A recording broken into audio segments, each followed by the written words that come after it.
સુરત અમરોલી વિસ્તારમાં ભટારના 62 વર્ષીય કાપડ વેપારીને હની ટ્રેપમાં ફસાવી ડુપ્લિકેટ પોલીસના નામે દમ મારી તોડ કરતી ટોળકીને પોલીસે ઝડપી પાડી હતી।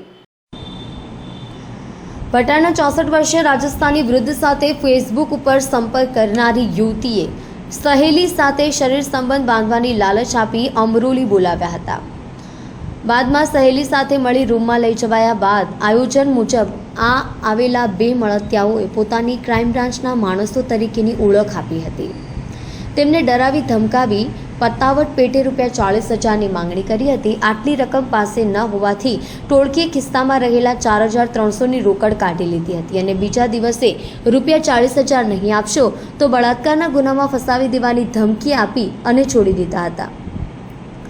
અમરોલી પોલીસ સૂત્રો દ્વારા પ્રાપ્ત થતી વિગતો મુજબ ભટાર વિસ્તારમાં રહેતા 64 વર્ષીય રાજસ્થાની વૃદ્ધ નિવૃત્ત જીવન વ્યતીત કરે છે। તેમના ફેસબુક ઉપર જાહ્નવી નામની યુવતીએ સંપર્ક કરી તેમને ફસાવ્યા હતા।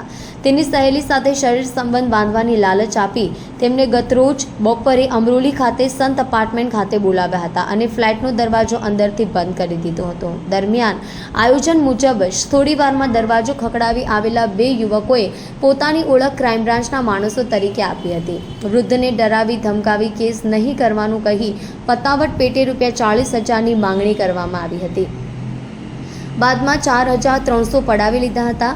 આ મામલે પોલીસને ફરિયાદ મળતા જ અમરોલી પીઆઈ જે.બી. વનારે તાત્કાલિક ઘટના સ્થળે પહોંચી રેડ પાડી હતી।